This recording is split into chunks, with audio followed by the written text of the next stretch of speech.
I can't handle this. What's wrong?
Good morning, Peter. Good, we are good. Yeah, so,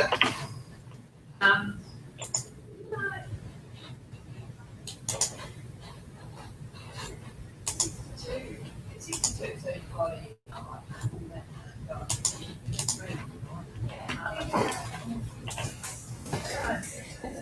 No, what?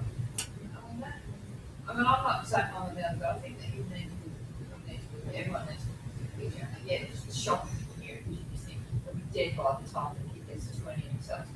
So we have that question, have they considered it? You know, if they consider it, have they got something in place? Have they, you know, what parents, yeah, have your parents got something in place, do they have a support network that, I mean, it's a tricky one, I think she had, I think people are judging too early. I think people are judging too early. It's a sensational story. Mum has a baby 62, but what's the backstory?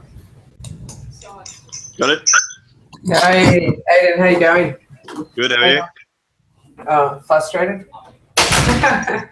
Frustrated with technology?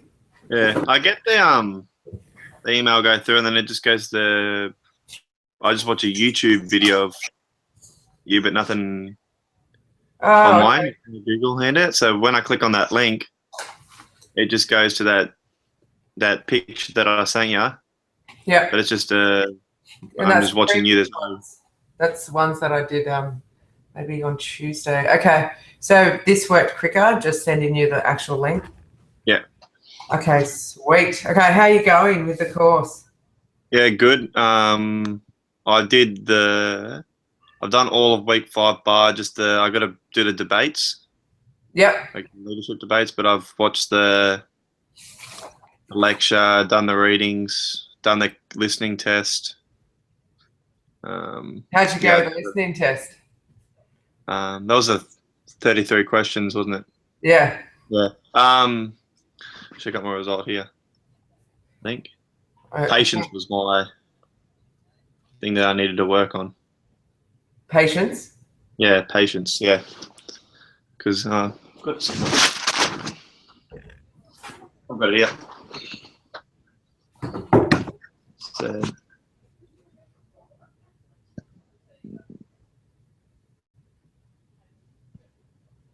yeah, sometimes when you're interacting with others and want to add a word or simply you want to move the conversation along, it can be a challenge for you to sit quietly and wait.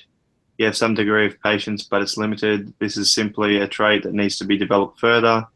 The problem is when you're not feeling particularly patient, it could be potentially result in interrupting or difficulty being fully attentive, which can disrupt the flow of conversation. In order to keep interactions with others harmonious, it is important that you strive to improve this area.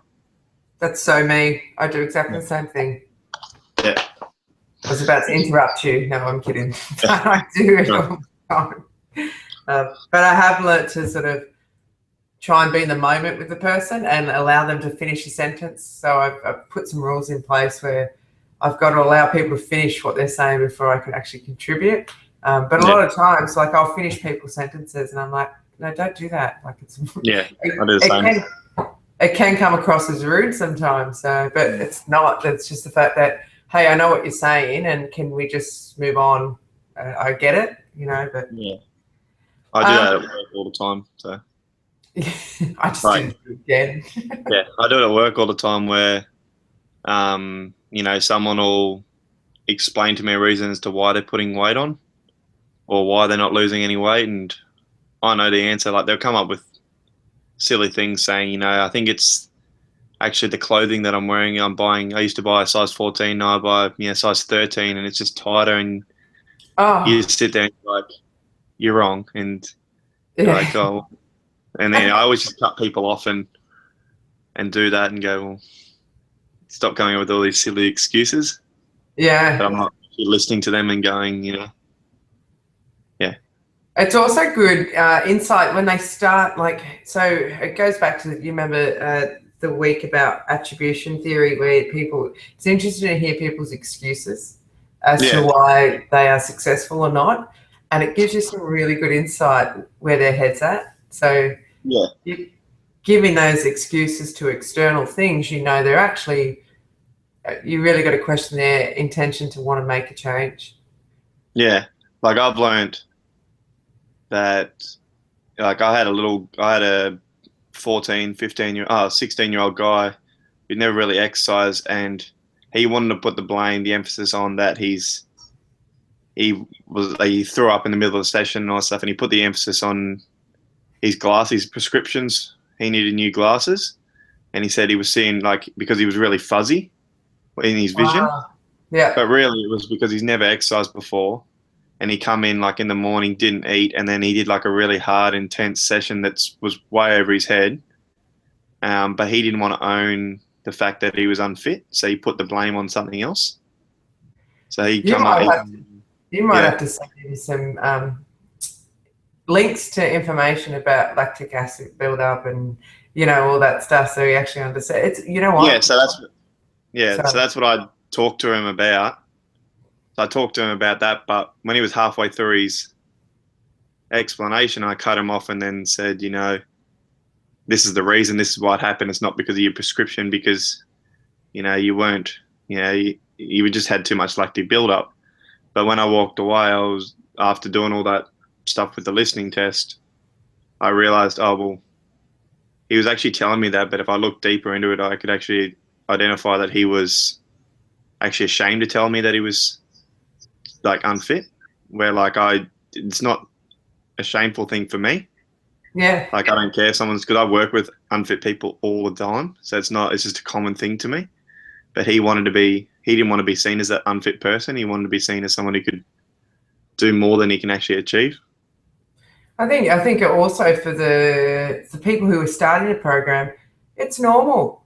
You're not fit. So it's okay if you throw up. It's okay if you're struggling, because you should be struggling. So again, it goes back to education.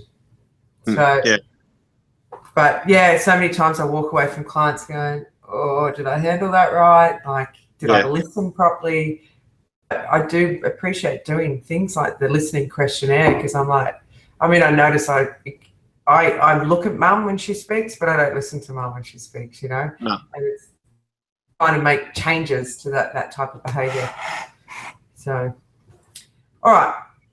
Let's have a look. I'm going to share my screen with you. We'll have a look at this content for the week. It's a little bit sad that there's just me and you. as in the debate probably requires different opinions, but oh well. So can you see my whole screen now? Yep. Yeah, I see the study smart. Okay.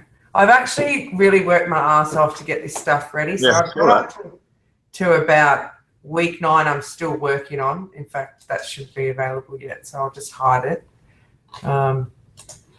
But so just keep chowing through the topics. Like I said, you don't need to be gung-ho with it, so take your time. But I just wanted to make sure that if you had the opportunity that you could go ahead.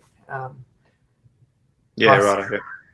Plus I'm doing face-to-face at the moment, so I just like to be organised. All right, so this week, the reading, it's all about communication, I think. And one of the things I've realised about leadership is pretty much manipulating a group to achieve a goal. And that's what you do as a PT. You manipulate an individual to do things so that they lose weight. Yeah. So we'll talk about the presentation when we finish. So did you get the opportunity to rate your leadership skills? Yeah, I did do that. I don't know what I... Yeah, I don't... I did do that. What did I say? Oh, what is it? Do you send it through? It probably instruction, right? So maybe I just get an average of what everybody says. Oh, we've got 2 responses. So... or maybe 1. No, there's only 1 person. So it's just you who's done that. Oh, look, I mean, to be honest, it's just rating. And I think looking through those variables, where are the variables? Let me just enhance the screen. Yeah, so I forget what I got, but I did send it through. It was, I know this. So it was, well, look at them. I think resourcefulness and flexibility. Yeah. Oh, they're there. Yeah. Okay. Everything else was quite like, yeah. Yeah, cool. Yeah, I mean, flexibility is hard too, particularly when you prep for a session and you want the session to run really smoothly, and then things go out the door. So if you've got it, like, I mean, I've experienced it as a basketball coach. Like, you prep for 10, 12 kids to turn up and you've only got 6. So you can't play 5 and 5 now.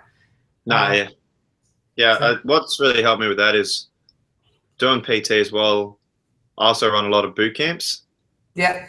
So with the boot camps, the people aren't booked in, so you don't know who's rocking up. So, we've got 100 members that come to the studio that just do boot camp.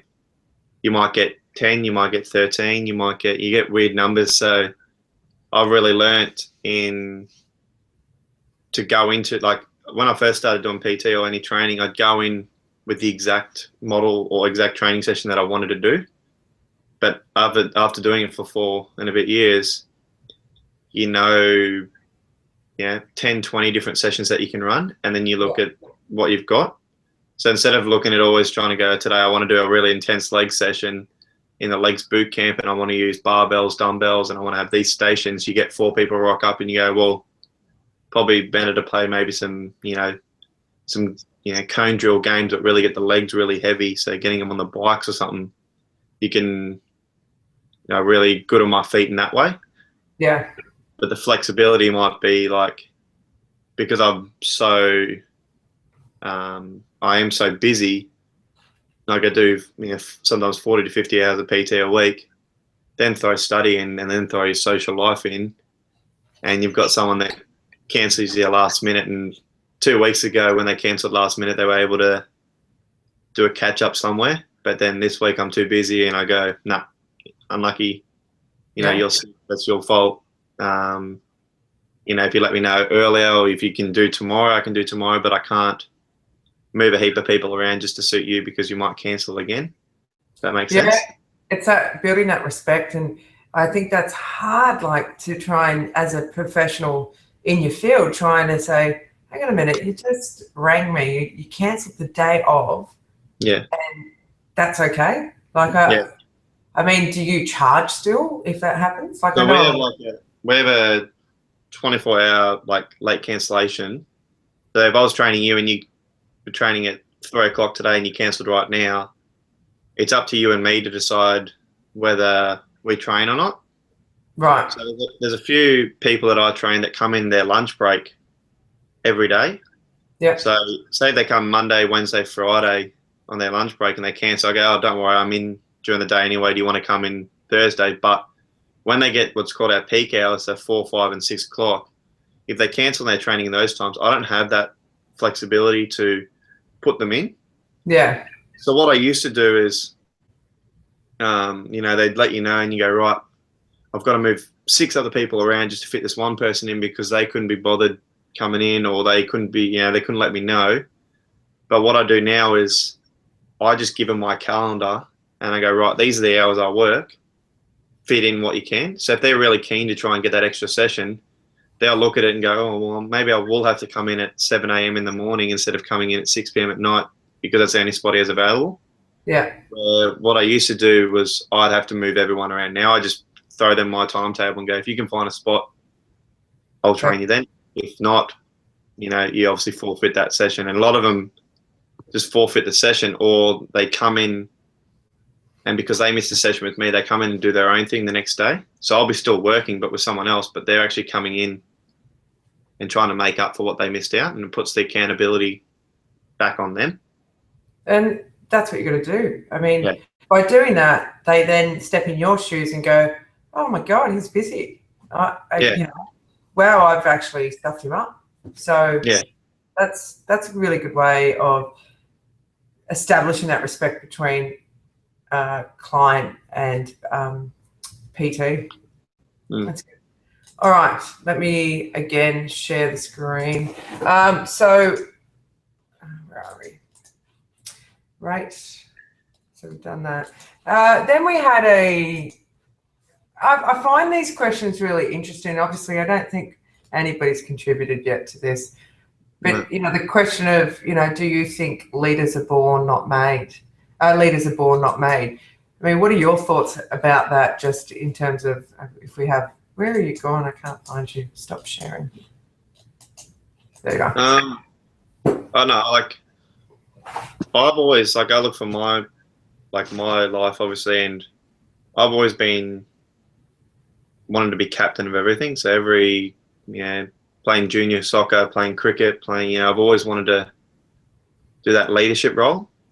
But then I know when I started PT, that confidence wasn't there initially because you're running boot camps with 40 people and you're the one in charge and you're not confident, but I kept working on that. So I kept trying to make myself, become better as a leader and be more dominant and making sure I take authority. So I definitely think you're born with those type of traits, but I think you have those traits, but you put in more and more effort to make it grow and make them, the more dominant characteristic. Yeah, cool. My brother is the opposite, where he doesn't want any of that extra responsibility. So we're both in the same household, but I really do. So whenever we go and do something, I'll take the initiative. We go out for simple thing like we'll go out for dinner. I'll be the one that, calls the waiter back over to get us another, get us drinks. I've got that confidence to do it. But where my brother doesn't. Yeah. But I definitely think, I got a lot of people that are trained, they just don't have any confidence in them.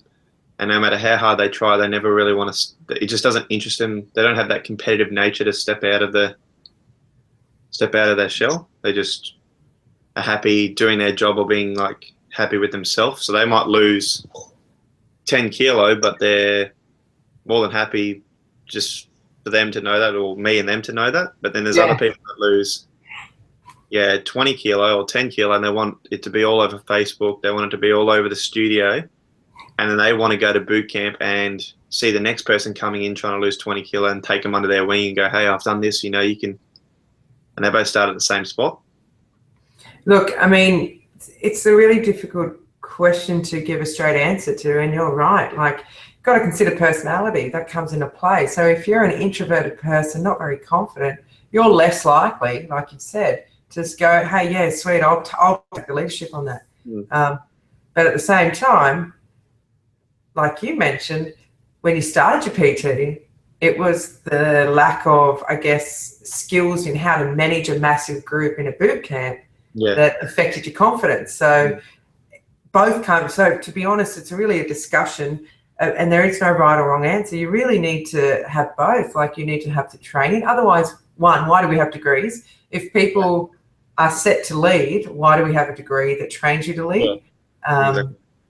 But at the same time, it looks at people's personality types will tend to steer towards careers where, for example, if you're extroverted, you're more likely to take on a leadership responsibility. So, the second one was, and this is, I mean, I think Hitler comes up on this topic. By definition, a leader is a person who does what is right or good. What are your thoughts about that? So you mean they do it in the best interest of themselves, or they do it in the best interest of the team or the group that they're with, or because they could be two different things. By definition, a leader is a person who does what's right or good. So there's no really surrounding premise behind what I'm, how the statement is perceived. But I mean, if we look at Hitler, I guess, would say what he did was wrong. However, in his eyes and the people's eyes, he was doing what he thought was right and good for his people. So, I mean, again, it goes. But he was leading them. He wasn't leading us. So he wasn't our leader. So our perception of what he did is wrong. He's not our leader. So he's not. Yeah, does that make sense? So the people that he's actually leading perceive as what he's doing is right. Obviously, there's the majority. So there'd be people that didn't agree, but like anything, so a business owner. Like, I've had it happen at my work. The bloke that runs the studio, he's had to make decisions that were right for him to go forward. They weren't initially right for us, but in the long run it was. So he had to make cuts here and there to make sure that he had a sustainable business for years and years to come. Yeah. But at that present time, it wasn't, very well liked decision. So. Yeah, it depends on what, obviously, the scenario is, but how you define him, like how do you see that person as a leader? Whether you see them as someone who's in it for their own benefit, like if they're leading because they just like the spotlight or they like it, or if they're a leader, if they generally like leading people. Yeah, and it goes back to, well, we actually don't have a higher being that determines what's right or good. So whilst we would say that leader did the wrong thing, in other people's eyes, that was the right thing to do. So, and this is the exciting thing about psychology. There's really no right or wrong. And who's the judge to say that what's right or wrong? You look at the laws. So, for example, in Bali with the drug smugglers and death is the penalty. And then we're like, how could that be?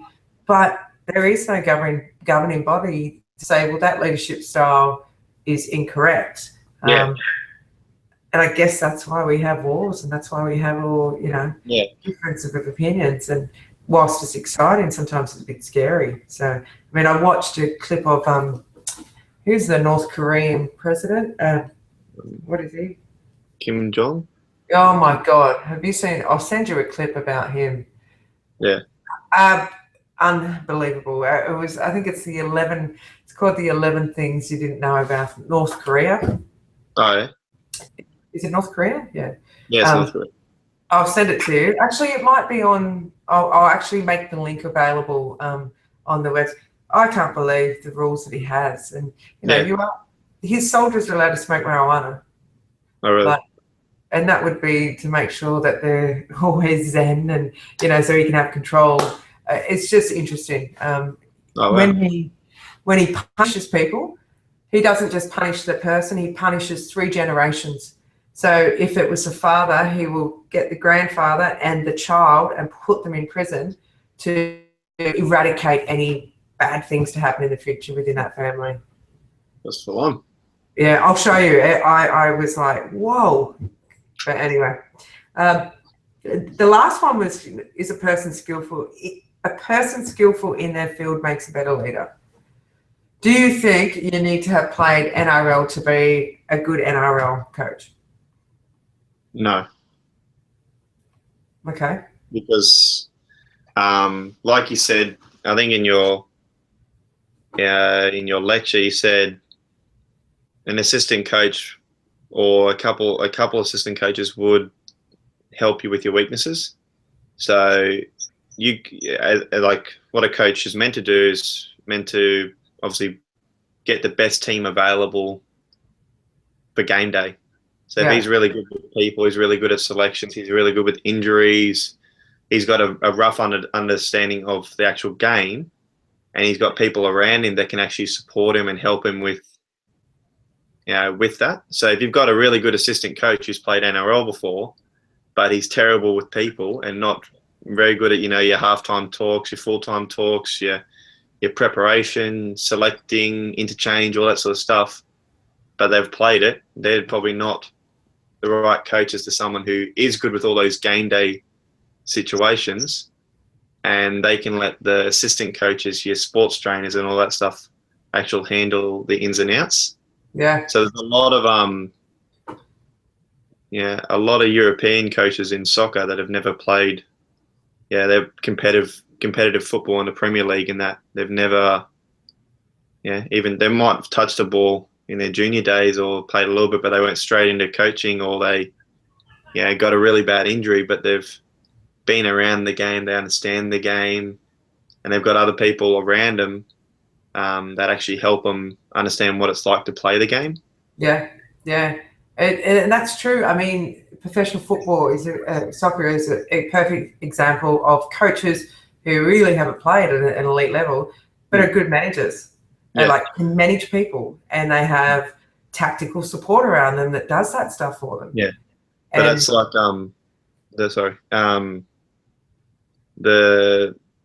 it's classic example. You've got players, as the games evolve, it's completely different. So you see someone play rugby league, then they go to rugby union for 3 years, they come back to absolute rubbish. They've lost all, because the game keeps evolving. Yeah. But then you've got a coach who played 30 years ago, trying to replicate how he played the game, or how he won premierships, and that the game's completely different. It doesn't even matter if he played. He'll understand what it's like to have a big contact or hit or playing under fatigue, but you can always get that out of just watching and just experiencing it. And you've got to understand what the modern game's like. You can't understand what it was like 20, 30 years ago to play in any sport. And even to be a player doesn't mean you see, like, you might be a Michael Jordan. Yeah. It doesn't mean that you actually understand the game. Like, when you think about Michael Jordan's game, he had the ball in his hand half the time. Yeah. It doesn't mean he could be able to lead a whole team with regards to offenses and defenses. Look, again, no right or wrong answer. I mean, basically, I got us to talk about something that was not going to have a conclusion. So all 3 arguments, there is no right or wrong. I think with the last one, you could be extremely skillful in your sport, but you might not have leadership skills, or you could be lacking in your knowledge for the sport, but you have great leadership skills. Doesn't mean that you won't be a good leader, like you said, and what I mentioned in the lecture. You just got to have the support team around you that feels the weaknesses that you have. Mm. Anyway, I really enjoy talking about these topics, and usually in face-to-face classes, like maybe 20 of us, so there's lots of opinions going around. So I thank you for giving me your insight. But I find this fascinating, and for us, this is what we need to master. So back to the drawing board. I'll just share this with you again. All right. I don't think we have too much. I got you to do your listening test. And then did you design a communication activity? No, that's the thing I've got to do. So no worries. Test, and that's what I'll do today. Okay. I mean, you could just talk through. I mean, I'll tell you an example of a communication activity I've done. Where are you? I'll get off. Stop sharing. I do lots of communication activities. I'd find, but even as a team building kind of an aspect towards what I want them to achieve. But I often do a drill where I put up a picture, so it could be a house, and half, so they'll be in pairs. One pair would face away, and the other pair would sit on the other side. So this person will be drawing the picture that I have. They give instructions to the person behind them of how to draw the picture. Oh, yeah. And the reason why I do that activity is because it's the interpretation of what a message is. So whilst they think that they're explaining a very clear house of what a house looks like, it's amazing what the pictures end up looking like. Yeah, I've done things like that before. And isn't it freaky? Because you just kind of go, how did you do that? But it's like, well, actually, you sent a message. And the key point about that is your message was interpreted differently. Yeah. So it's like, you know, me telling one of my clients to go and do, you know, a K run. So to some people that might be a real easy task, and other people that might be like overkill. Like they've got different perceptions of what it actually means. Like I might say we're going to do a really, really hard workout, and to me, I might think I'm going to make them do exactly what I do, but they could be at a level where, you know, doing 5 sprints on the bike is just really hard because their fitness level isn't there. So I've obviously got to elaborate on what I'm actually doing instead of, all right, today we're going to do a really hard workout. I got to say we're going to do a hard workout. It's going to involve, you know, this and this and this. Make sure you're stretching and warming up before we start the session.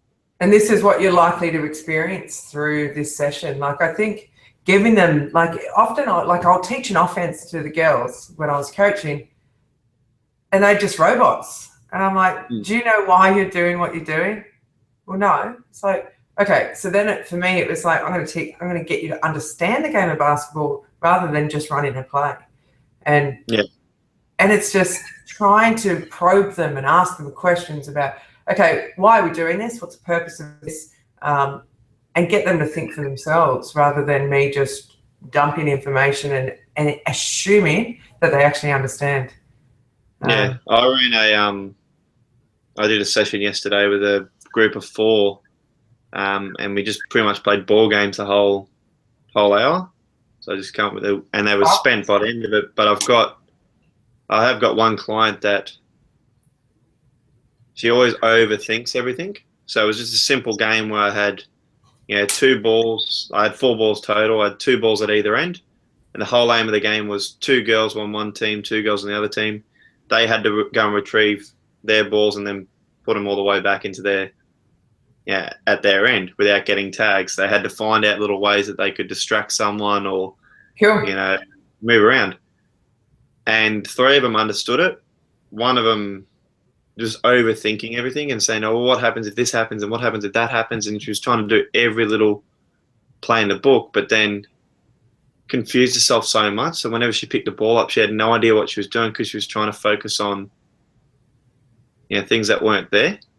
So I had to then take her back and go, you know, let's just do it with 1 ball and let's just make it 1-on-1 instead of 2 people in there, because I had too many balls, too many people, and it really just overcomplicated her, and she wasn't up to that progression yet. But the other 3 were. We played 2 or 3 games of that, and then all of a sudden she got the hang of it, and then we could throw in the second ball each and, you know, partners in there as well.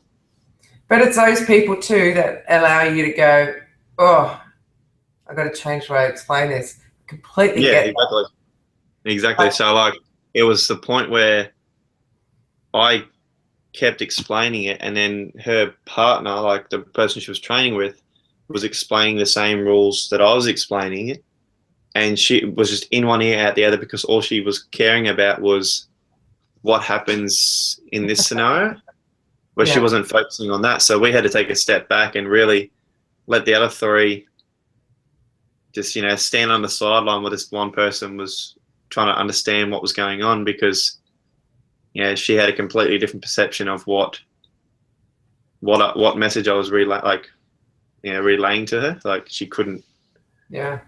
So we had to actually do a walkthrough and show her what happens, and she was trying to demonstrate what happens in this scenario. So then I had to tell her what happened, and once she did it, that scenario didn't even pop up in the whole game. Like we played like 5 games and didn't pop up once, but that's all she was worrying about.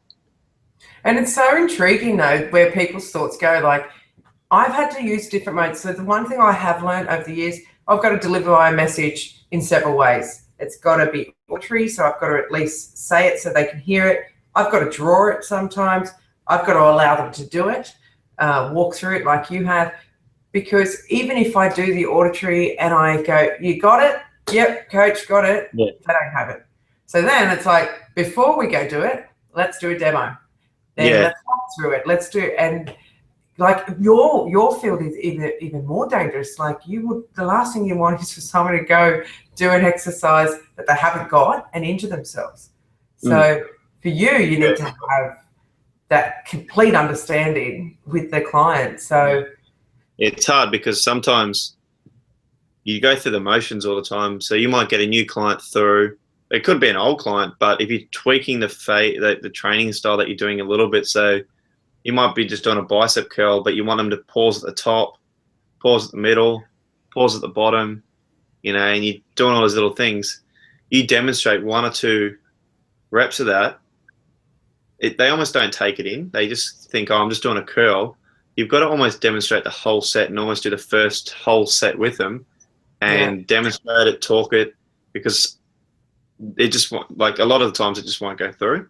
Yeah. But then you might do a cardio drill. You get them to do 200 meters in the row as fast as you can.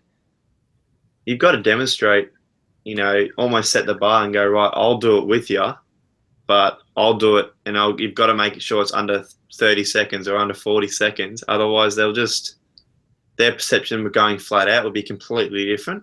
Yeah. So, yeah. Yes, pushing the boundaries that they set quite low at the beginning. Yeah. All right, so that's it for the content for this week. Presentation. Do you just continue doing your individual part? I haven't heard from. So I think there's Ed and Holly, who I spoke to this week. There's only 4 of us now in the course, and I haven't got hold of Paul. So you're doing children and you're doing part 4, is that right?